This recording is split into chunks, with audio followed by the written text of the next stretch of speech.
O vídeo de hoje é sobre o Manchester City pegando o gancho do empate com o Leipzig no jogo de ida das oitavas de final da Liga dos Campeões. Está claro o seguinte, o Manchester City tem um problema hoje na dinâmica do seu jogo. E esse problema, ele não é o Haaland. Passa por ele. A questão envolve ele, mas não é o Haaland. Não pode ser o Haaland. Like do vídeo, se inscreve no canal, ativa o sininho das notificações e vamos desenvolver esse tema hoje aqui. Antes, eu estou enchendo a tela para você com um dos joguinhos de muito sucesso do site do Aposta Ganha. Quem jogou Campo Minado na infância, eu adorava. Vai se divertir muito com o Mines. Então já você entra no site do Aposta Ganha e vai curtir muito. É um dos jogos preferidos lá, né? É super fácil. Então você lembra muito do Campo Minado da infância e dá para faturar uma grana também. Então para você também jogar, eu vou te oferecer um bônus de 5. 5 para você começar a brincadeira. Você vai entrar no meu link. Como é que você entra no meu link? Via QR Code, que eu deixo aqui na tela do vídeo, ou no link que eu deixo na descrição. Vai fazer o seu cadastro super rápido, vai pegar o bônus, vai começar a brincar no Mines, nos outros jogos do site do Aposta Ganha, que é parceiro aqui do canal do Jorge Igor. Começar o ano com o din-din. Tem gente que diz que o ano começa só agora, depois do carnaval, né? Então, vem pro apostaganha.bet. Ontem, o City empatou com o Leipzig no primeiro jogo das oitavas da Champions. Fez um primeiro tempo de 7 finalizações, de posse de bola superior a 70%, no minuto 30, inclusive. Eu até registro isso na transmissão, porque eu fico acompanhando ali minuto a minuto no site da UEFA a evolução da posse. No minuto 30, o City chegou a ter 79% de posse. Mas era uma posse sem tanta agressividade, sem tanta intensidade. A gente precisa destacar o peso da ausência do Kevin De Bruyne, né, que é o grande nome da construção desse time, que ontem estava gripado, ficou fora. Era um City que se movimentava muito pouco. Você tinha uma Mahrez tentando uma movimentação um pouco maior, abrir um pouco mais de espaços, mas era basicamente cada um ali no seu quadradinho, né? O Bernardo aqui do seu ladinho, o Grealish lá na outra ponta e tal. E o Haaland pouco acionado, pouquíssimo acionado no jogo, participando muito pouco do jogo, sendo pouco envolvido na parte ofensiva. E aí eu acho que reside o grande problema do Manchester City. O City, depois de muito tempo, passou a ter um 9 de fato. Temporada passada, todo mundo foi camisa 9 em algum momento. Todo mundo jogou, passou por ali, quebrou galho como camisa 9 e tal. Agora você tem um especialista da função. Você tem um cara essencialmente de área, essencialmente de definição, que é o Haaland. Então você precisa ser competente para encontrar esse cara nas melhores condições de finalizar. Não vou aceitar a ideia de que o Haaland atrapalhou a engrenagem do City. Um cara que tem 32 gols em 32 jogos na temporada, ele só traz benefício. Ele não traz prejuízo, ele não traz problema. Problema é quem não sabe utilizar a ferramenta que tem nas mãos. É aquela coisa de pro mal comedor até os talheres atrapalham. Não é bem essa frase, mas é o que dá para dizer aqui. É tipo isso. Você tem um finalizador nato, um dos melhores do mundo na função. Precisa ser criativo, competente para fazer a bola chegar nele.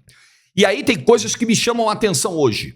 Você tem um time que tem uma movimentação muito previsível, por vezes um time apático, por vezes um time estático. Você tem um treinador que na beira do campo hoje, ele vai para a coletiva cobrar energia. E acho que ele está certo na cobrança. Naquela coletiva que todo mundo lembra que foi dada em janeiro, ali na segunda quinzena de janeiro. Olha, meu time está precisando achar a fagulha, meu time está precisando achar a paixão, meu time está... Tudo bem. Mas aí você olha para a postura do treinador na beira do campo, tá faltando paixão também. Ontem o Beck ele relatou isso. E a partir do momento que ele fez esse relato, porque ele estava no estádio, isso começou a me chamar a atenção e eu sempre procurava na câmera o Guardiola. Era um Guardiola com as mãos encostadas na placa, vendo a vida passar, vendo a coisa acontecer, sem conseguir contagiar o seu time em campo, sem conseguir ser enérgico na beira do campo. Então não está faltando só fagulha lá dentro. Talvez o Guardiola esteja sentindo uma certa incapacidade de fazer esse time de novo, dar esse clique, dar esse start, e ele também esteja abatido por isso. Então isso é um problema. O time precisa encontrar duas coisas que são fundamentais para um time de futebol dar certo. Primeiro é ele encontrar a motivação para conquistar o que tem que conquistar. Esse time precisa estar com sangue no olho, com faca no dente, esse time precisa estar afim. E a segunda coisa é o time ter uma estratégia que seja funcional dentro do que o elenco pode oferecer. E aí, quando a gente fala de elenco, outra coisa que me chamou muita atenção no jogo de ontem. Mas contra o Nottingham Forest ele só foi fazer 2 alterações, as 2 aos 43 do segundo tempo. Ele ter feito isso em jogos da Premier League, não tem recorrido muito ao banco. Por que ele não tem recorrido muito ao banco? Porque ele não quer? Não, porque é um problema, porque ele olha pro banco ontem e ele só tem o Phil Foden. E aí ele tiraria o Grealish, por quê? Se era um dos melhores em campo ontem, até mesmo com a movimentação estática, mas o Grealish começou depois junto com o Mahrez a crescer um pouquinho mais no jogo, a voltar. Segundo tempo, em vários momentos, o VSR até registra isso. O Grealish cumpre um papel de retorno, um papel defensivo muito importante, então não tinha muito motivo para tirar o Grealish. A rigor, no banco ontem, ele só tinha o Phil Foden e o Álvares. E não tinha mais nada. E tinha um monte de garoto no banco. Não dá para um elenco, eu sei, tem lesão, tem contusão, tem problema, tem resfriado, tem tudo que atrapalha, eu sei. Mas não dá para um City bilionário chegar no mata-mata de Champions, passar por maus bocados no segundo tempo contra o Leipzig, porque passou, porque o Leipzig mudou, o jogo mudou no segundo tempo, principalmente com a entrada do Henrique pelo lado direito, foi outro Eintracht no segundo tempo, foi outro time. Não dá para o City passar pelo que passou no segundo tempo ontem, e aí o treinador não ter o que fazer quando olha para o banco de reservas. Não dá para você só ter como opções viáveis num banco de 10 jogadores, 2. Foden e Álvares. Não dá. Então nós temos um problema nisso também. Não é, me parece que a questão não é só de escolha do Guardiola. Me parece que muitas vezes é o Guardiola também de mãos atadas. Ele olhou para o banco ontem e falou, sabe o que eu vou fazer? Eu vou deixar o que tá aí. Eu vou deixar o que tá aí porque é menos pior. Fazer o quê, né? Não tem muito o que mudar, porque precisava mudar. É óbvio que precisava mudar. O Manchester City no segundo tempo finalizou menos que o Leipzig. O Manchester City no segundo tempo correu risco real de tomar a virada e de voltar para casa com um resultado ainda pior. Porque 1-1, assim, dadas as circunstâncias, vai decidir em casa e tudo mais. Dado o cenário, ele não foi um resultado ruim. E também pela pressão que o Leipzig conseguiu exercer no segundo tempo. O segundo tempo foi outro time. Segundo tempo, o Timo Werner participou muito mais. O Forsberg finalmente entrou no jogo. O Henrique, como a gente já disse, mudou a cara do time do outro lado. O André Silva passou a participar um pouco mais. E o time chegou ao gol numa... Eu não sei se numa falha individual, assim, eu não sei se atribuir totalmente o gol ao Ederson é justo, mas o Ederson colabora com a sua saída hesitante do gol. É o vai, não vai, e acaba não indo. O Ederson não vive o melhor momento, sem dúvida. Ederson já fez temporadas muito melhores com a camisa do Manchester City. É um problema também. Você tem individualmente a questão do Ederson que preocupa, uma ou outra questão também preocupando, mas acho que é mais uma questão coletiva hoje. O que de fato não tem funcionado é a articulação desse time, é a conexão meio-campo Haaland.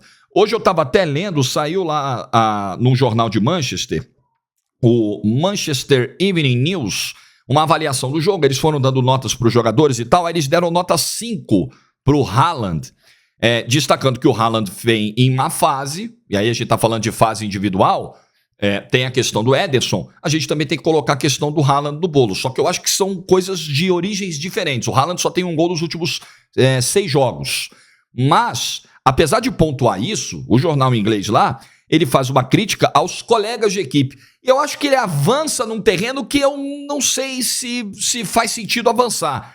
Mas o jornal inglês aqui fala de boicote dos companheiros que estariam ignorando o Haaland em campo sem dar a bola para ele. Eu não sei se é boicote. Eu acho que ninguém... Nós estamos falando do alto nível, nós estamos falando de jogadores da primeira prateleira do mundo. Não existe isso.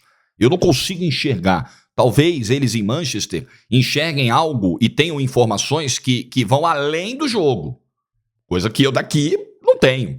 Fred Caldeira, o correspondente da TNT Sports, mora em Manchester, nunca ouvi o Fred tratar desse tema. Os caras vão boicotar o Haaland. O Haaland já fez 32 gols na temporada. Então, quer dizer, com boicote, ele já fez 32 em 32 jogos, média de 1 por jogo. Imagina sem boicote, ele já teria feito 60. Não sei. Eu não sei se isso aqui faz sentido. Mas o que me parece O time não está sendo competente. Pô, o Guardiola, assim, ele ontem deu uma entrevista no pós-jogo muito monossilábica e tal, respondendo curto, meio irritado. Essa atribuição é dele. Sei lá, cara, tinha um Álvares ontem no banco, de repente você colocar o Haaland junto com o Álvares e os dois vão se alternando na função de 9, você vai confundindo a marcação adversária. Algo precisa ser tentado. O que não dá é pro Manchester City se contentar com essa situação, o Guardiola ficar cobrando, olha, eu preciso que o time faça mais. Tá, mas ele precisa achar um caminho. Não dá pra gente tratar um cara do nível do Haaland como um problema. O problema é que tem faltado movimentação, um tanto quanto de entrega e de dedicação dos jogadores do Manchester City em campo e, principalmente, tem faltado, por parte do seu treinador, criatividade para achar um jeito de deixar o Haaland menos isolado. Não foi a primeira vez que aconteceu nessa Champions. Me lembro de um jogo contra o Dortmund, um jogo até emotivo pro Haaland. Ele não estava 100% fisicamente, ele jogou 45 minutos, jogou só o primeiro tempo, e ele ficou completamente encaixotado na marcação do Hummels. O Hummels engoliu o Haaland, comeu com farofa, não deixou. O Haaland tocou uma vez na bola, se não me engano, o Hummels simplesmente não deixava. Quando o adversário monta uma estratégia de anular o Haaland, acabou. O time vai ficar com a bola do meio campo, vai até a intermediária, volta. Vai até a intermediária, volta. Não consegue fazer o passe final, não consegue fazer a ligação. Então você precisa também deixar de afundar apenas o Haaland dentro da área, se isso não está sendo eficiente, você buscar um pouco mais a aproximação do Haaland. O Haaland jogava fora da área contra o Dortmund, no Dortmund. O Haaland não era apenas o 9 paradão dentro da área lá no Borussia Dortmund. Olha a quantidade de gols de fora da área, por exemplo, de jogadas. O Haaland é um jogador de velocidade. Ele pode combinar jogadas com os meias. Então é preciso encontrar um jeito do Haaland jogar. A gente exalta muito, e eu preciso reconhecer que isso é justo, o Pep Guardiola, porque é um dos maiores treinadores de todos os tempos, mas nesse momento a bucha está com ele. Quem tem um Haaland nas mãos e não consegue fazer esse time render melhor com o Haaland, caramba, tá precisando dar uma resposta. E acho que é essa cobrança que precisa ser feita pro Guardiola no momento chave da temporada. Porque título da Premier League ainda pode vir, a disputa com o Arsenal existe, ainda vai ter o outro confronto direto, Champions é a grande obsessão, não é a hora do time ficar nessa letargia aceitando que, tá tudo bem, né? Não tem jeito, né? Nós precisamos achar a fagulha, mas até agora a gente não achou. Tem que procurar, meu Deus do céu. Procure a fagulha. E a fagulha, a paixão, o fogo, a chama, passa por achar um jeito de municiar mais o Haaland. Ele nunca, um cara desse nível, desse porte, que pra mim até eu tinha feito a previsão até 2025. Pode ser que eu mantenha. Mas em breve, em algum momento, vai ser eleito o melhor jogador do mundo. Pô, esse cara nunca é problema. Esse cara é solução para qualquer time que entenda uma maneira de jogar com ele. O que você acha? O Haaland tá atrapalhando? Você pensa como eu ou pensa diferente? Deixa nos comentários aí. Uma boa quinta-feira para todos e muito juízo, como sempre.